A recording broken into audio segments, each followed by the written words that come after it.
Magonjwa mengine ni kama si ya kawaida. Vile nilimzaa akakatalia hapa. Tunaamini ni kama laana. Kama wewe sasa ulitandika mzazi anakurani. That's all ignorance. My name is Marianne.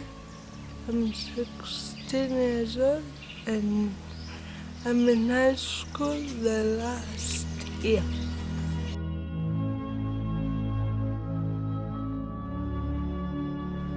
I live in Kikrita. I was born there. Yeah.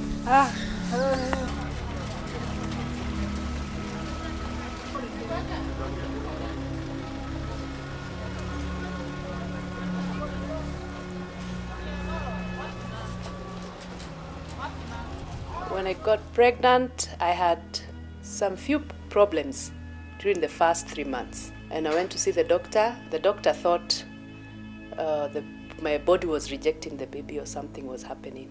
And he put me on medication, which I took up till when I delivered Maria. I started labor pains. I had developed some complications because my blood pressure went really high. During the night, I was in so much pain and my head started really aching. And for a while when I called the nurses, I always remember nurses at hospitals. When I called the nurses, they told me, no, you wait, there's nothing wrong with you, just wait, we've checked on you. And I was in too much pain and I said, ay, mimi si mwoga hivyo. I told them, you come and check me. And if you're not checking on me again, you call my husband, I need to go home. I need to have him here in hospital because the pain is too much. I'll never forget, there were 2 nurses. One was old and one was young. The older one was knitting a sweater. And the other one was busy reading a novel. And one of them said, let me just check on her so that she can stop bothering us. And when she came and checked on me, she told me, just hold on there, don't move, just hold. Don't move, stay there. And everything was like in the movies, you know. So many people, you're being changed into another room, you're going to theater, the doctor has come. Then when I asked them what it was, they said there was some, they called it cord prolapse. That's where I think the cord comes out before the baby. And there was some good news that congratulations, you have a lovely baby girl, which was nice. Later they came and told me, now the doctor, pediatrician came in and told me, you have a lovely baby girl. But we've had some problems. So I asked them what problems. She suffered from asphyxia and it hit me.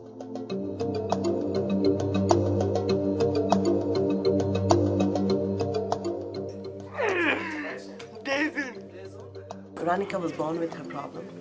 When she was 1.5 years, she had a lazy eye. So I took her to an ophthalmologist who came from Germany, to Kenyatta Hospital. And he actually held her and she had scissors feet. And he says that there's something wrong with your child.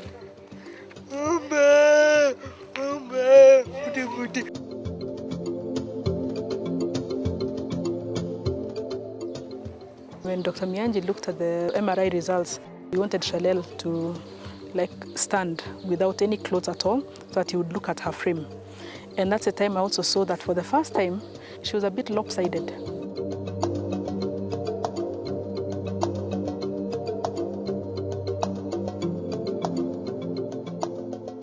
Cerebral palsy is basically the growing brain was damaged by something. Then that damage stopped. Now the effect of that damage, that's basically in a layman's time what cerebral palsy is. A mother can get an infection during pregnancy and it's transmitted to the fetus. So the child also gets the infection in the womb. That could interfere with, of course, brain development, development of your nerves, development of your muscles, anything in the baby. If there's something that will affect the movement or motor part of the brain, chances are it will affect the seeing part of the brain, the hearing part of the brain, the thinking part of the brain. When you're a kid, you don't really realize it, but I think when you get bigger, like 12, 13, you start noticing some, like, this is not normal. Dante, our firstborn, is autistic. We learned about Dante's autism when he was 2.5. We are happy to see you, Dante, Dante. What prompted us was his delayed speech. All other milestones were right on schedule. Our local, in terms of awareness, even with our practitioners here, medical practitioners, the awareness is, at least 10 years ago, was quite low. So it became very, very difficult for me to start managing this child who's hyperactive. Maybe I guess we're all, of course, initially in denial. But interestingly, I think it's, sometimes it comes to values. The cause of autism, up to date, has not really yet been established. Some school of thought think it's genetic. There was the theory of vaccines causing autism. There are people who think that diet has a role to play.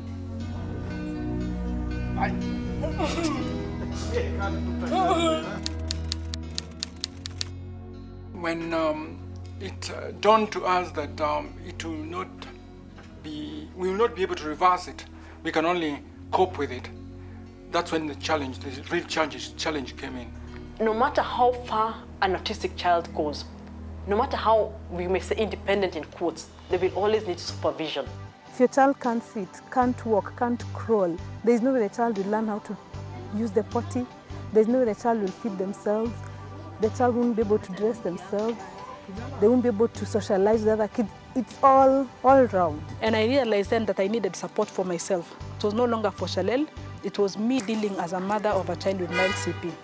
And so that's when I went out of my way and I began to reach out to other women with children with CP. We were very lucky to find a society that was specializing on children who had the similar condition. So when we joined this group, we found that there were many other parents who had children with the same condition. And this really helped us because we were now able to attend workshops and seminars, and we would learn more about how to cope with the condition. Ranika's been having physiotherapy since she's been 1.5 years, and now she's 17.5. Every week, twice a week, once a week, physiotherapy for traction of her hips, manipulation of her feet, so that she's done well.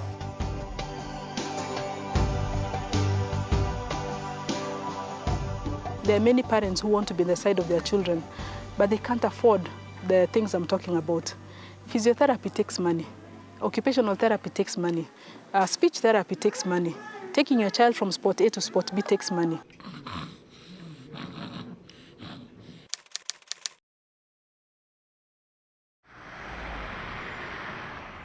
Gertrude's Children's Hospital at the Child Development Center, CDC, is a one-stop shop for your child, for you as a family, for the siblings, for all the needs of your child.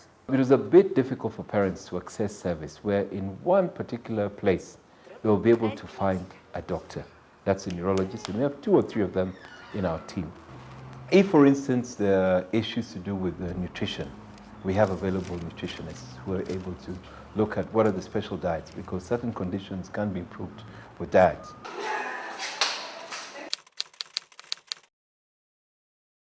There are some children who, when they take starches, when they take sugars, when they take milk, they are all over the place. So you can use nutrition also to streamline the hyperactivity. When I was growing up in the 40s, I never saw somebody with this characteristic.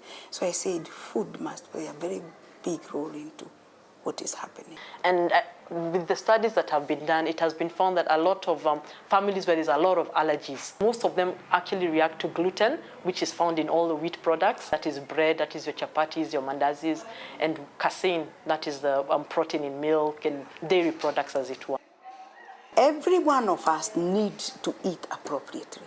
And people don't eat appropriately. And we have a lot of our food in this country. All you need to do is get the food and cook that food and eat it. Actually, this is a formula in itself, okay? So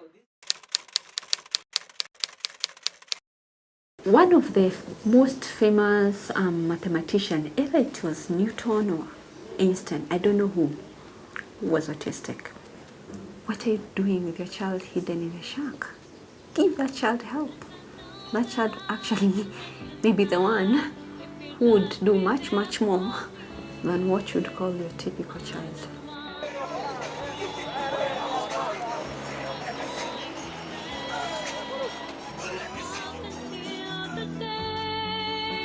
when I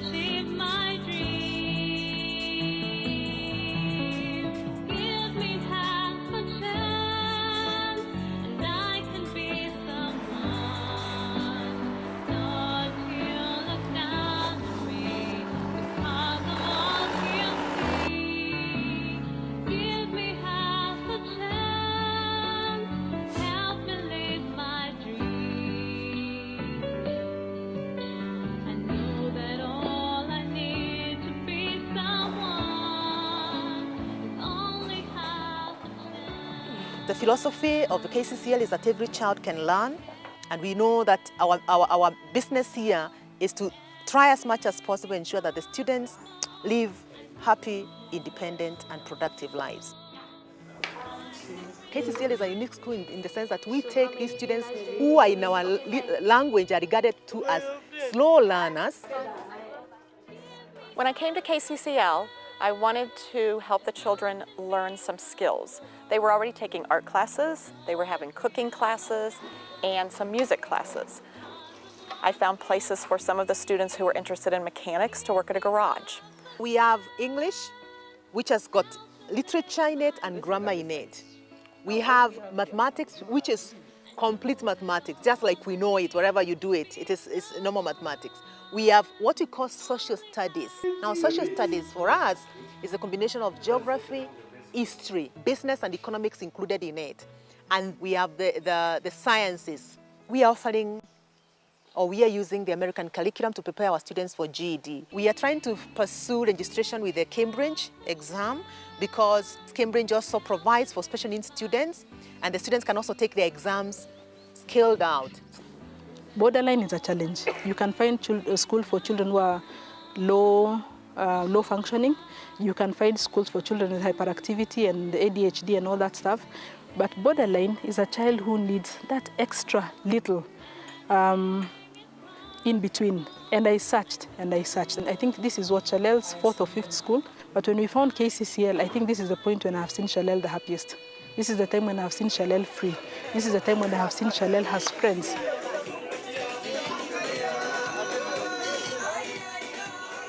For me, the greatest moment is when a child is able to perform a task that was otherwise very difficult.